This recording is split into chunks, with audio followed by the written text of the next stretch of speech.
پیارے دوستو، کیسے ہیں آپ سب؟ امید کرتا ہوں آپ سب خیریت کے ساتھ ہوں گے۔ اپنے چینل پر میں آپ تمام کو خوش آمدید کہتا ہوں۔ آج میں ایک انتہائی زیادہ خوفناک کہانی کے ساتھ آپ کی خدمت میں حاضر ہوا ہوں۔ انتہائی زیادہ خوفناک کہانی ہے۔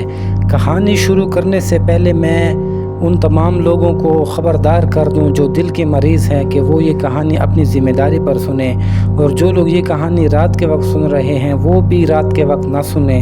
یہ کہانی انتہائی زیادہ خوفناک ہے اور آپ بہت زیادہ ڈر کا شکار ہو جائیں گے۔ کہانی کا نام ہے خونی جنگل کی خوفناک کہانی۔ یہ ایک ایسے جنگل کے بارے میں ہے جس کے پاس جو کوئی بھی جاتا تھا غائب ہو جاتا تھا اور واپس نہیں آتا تھا۔ تو کچھ نوجوانوں کی ایک ٹیم نے یہ فیصلہ کیا کہ وہ اس جنگل کا راز جان کر رہیں گے۔ جب وہ اس جنگل کے پاس گئے تو کیا ہوا، اس کے بارے میں یہ ساری کہانی ہے۔ تو کہانی شروع کرتے ہیں، خونی جنگل کی خوفناک کہانی۔ تو دوستو، جنگل ہمیشہ سے ہی پراسرار اور خوفناک جگہ سمجھے جاتے ہیں، مگر دیوانہ جنگل ایک ایسی جگہ تھی جس کا ذکر ہی دل دہلا دیتا تھا۔ یہ جنگل ایک قدیم کہانی کے مطابق انسانوں کے خون سے پلتا تھا۔ یہ کہانی رات کے وقت شروع ہوتی ہے جب نوجوانوں کے ایک گروپ نے یہ فیصلہ کیا کہ وہ دیوانہ جنگل کا راز جان کر رہیں گے۔ اس گروپ میں 5 دوست شامل تھے: ادریس، اسلم، امجد، نعیم اور کمال۔ سب کی عمریں تقریباً 20 سال کے قریب تھی اور انہیں ایڈونچر کا بہت زیادہ شوق تھا۔ رات کا وقت تھا اور چاندنی رات کی روشنی جنگل میں سائے بنا رہی تھی۔ گروپ نے اپنا سامان سمیٹ کر جنگل کی طرف روانہ ہو گئے۔ جیسے ہی وہ جنگل کے قریب پہنچے، ایک سرد ہوا نے ان کا استقبال کیا۔ جنگل کے درخت لمبے اور گھنے تھے اور ان کی شاخیں ایسی معلوم ہو رہی تھیں جیسے کوئی بڑے بڑے ہاتھ ان کی طرف بڑھ رہے ہوں۔ جیسے جیسے وہ جنگل کے اندر جاتے گئے، رات کی خاموشی اور بھی زیادہ گہری ہوتی گئی۔ انہوں نے اپنی ٹارچز جلا لی تھی، مگر ان کا روشنی کا حلقہ اتنا چھوٹا تھا جتنے کہ ایک چھوٹے سے لیمپ کا۔ اچانک اسلم نے ایک عجیب سا شور سنا، جیسے کسی نے اس کے قریب سرگوشی کی ہو۔ تم نے کچھ سنا؟ اسلم نے دھیمی آواز میں پوچھا۔ نہیں، کچھ نہیں سنا، ادریس نے جواب دیا۔ مگر جیسے ہی وہ کچھ آگے بڑھے، انہیں محسوس ہوا کہ جیسے کوئی ان کا پیچھا کر رہا ہو۔ کمال نے پیچھے مڑ کر دیکھا، مگر وہاں کچھ نہیں تھا۔ انہوں نے اپنے سفر کو جاری رکھا اور ایک پرانی شکستہ عمارت تک پہنچے۔ یہ عمارت کسی زمانے میں ایک ہسپتال تھی، مگر اب یہ بوسیدہ ہو چکی تھی۔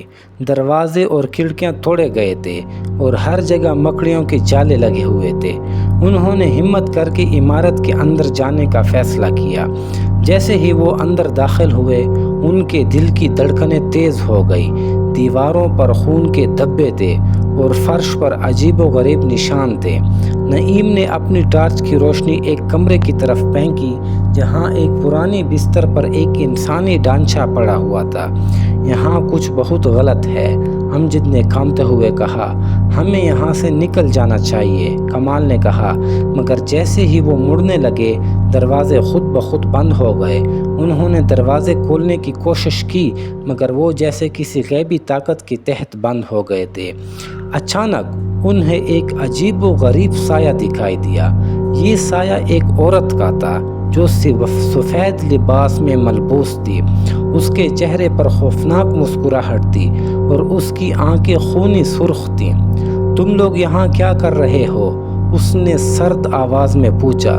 سب دوست خوف سے پیچھے ہٹ گئے۔ اس عورت نے ان کی طرف بڑھنا شروع کیا اور جیسے ہی وہ قریب آئی، اس کا جسم ہوا میں تحلیل ہو گیا، یعنی ختم ہو گیا۔ ان سب نے اپنے آپ کو بچانے کے لیے بھاگنا شروع کیا، مگر جیسے ہی وہ بھاگنے لگے، درختوں کی شاخیں ان کے راستے میں آ گئی۔ ان کے پاؤں پھسلنے لگے اور وہ ایک کے بعد ایک کر کے گرنے لگے۔ آخرکار وہ سب ایک گھنے حصے میں پہنچ گئے جہاں درختوں کی شاخیں ایک دوسرے میں الجھی ہوئی تھی۔ وہاں ایک بہت بڑا پتھر تھا جس پر خون کے نشان تھے۔ یہ کیا ہے؟ نعیم نے خوفزدہ ہو کر پوچھا۔ یہ جگہ ہمارا آخری ٹھکانہ ہے، ایک پراسرار آواز آئی۔ سب نے مڑ کر دیکھا اور وہی عورت وہاں کھڑی تھی۔ اس کے ہاتھ میں ایک خونی خنجر تھا اور اس کی آنکھوں میں بے پناہ نفرت تھی۔ تم لوگ یہاں سے زندہ نہیں جا سکتے، اس نے کہا اور ان کی طرف بڑھنے لگی۔ سب دوست اپنی جان بچانے کے لیے بھاگنے لگے، مگر ان کے پیروں میں جیسے کوئی وزنی چیز باندھ دی گئی تھی۔ ان کی چیخیں جنگل میں گونجنے لگیں، مگر کوئی انہیں سننے والا نہیں تھا۔ آخری منظر میں جنگل کے درختوں کی شاخیں ایک دوسرے میں جڑ گئی اور دیوانہ جنگل ایک بار پھر اپنی پراسرار خاموشی میں ڈوب گیا۔ اس رات کے بعد ان دوستوں کا کبھی پتہ نہ چلا اور وہ جنگل ہمیشہ کے لیے ایک خونی جنگل کے طور پر مشہور ہو گیا۔ دوستو، یہ کہانی ہمیں یاد دلاتی ہے کہ کچھ راز ایسے ہوتے ہیں جنہیں چھپائے رکھنا ہی بہتر ہوتا ہے۔ اس کہانی کے ساتھ ہی یہ کہانی ختم ہو جاتی ہے۔ دوستو، اگر آپ کو یہ کہانی پسند آئی ہو تو میرا چینل بھی سبسکرائب کر لیں اور میری اس ویڈیو کو لائک بھی ضرور کر لیں تاکہ نیکسٹ جو بھی کہانیاں میں اپلوڈ کروں وہ آپ تک پہنچے۔ پیارے بچوں، یہ کہانیاں آپ لوگوں کو سبق سکھانے کے لیے ہوتی ہے۔ آپ کبھی بھی کسی ایسی جگہ کی طرف نہ جائیں جہاں آپ لوگوں کو خطرہ محسوس ہو۔ خطرے والی جگہوں سے ہمیشہ دور رہیں۔ یہ کہانی آپ کے لیے ایک انتہائی زیادہ سبق ہے۔ اچھا دوستو، اب میں آپ سے اجازت چاہوں گا، ملتے ہیں نیکسٹ ویڈیو میں نیکسٹ کہانی کے ساتھ۔